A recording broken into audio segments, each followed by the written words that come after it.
यार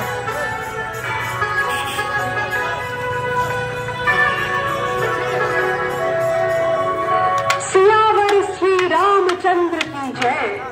जय श्री राम, जय जय श्री राम।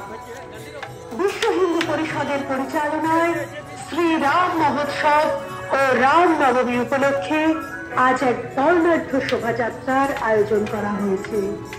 আপনারা জানেন 500 বছরের দীর্ঘ লড়াই শেষে রামলালা অযোধ্যায় তার ভব্য মন্দিরে পুনরায় স্থাপিত হয়েছেন। তাই এই সুন্দর রামনবমী তিথিতে আপামর হিন্দু সমাজকে বিশ্ব হিন্দু পরিষদের তরফ থেকে জানাই শুভেচ্ছা ও অভিনন্দন।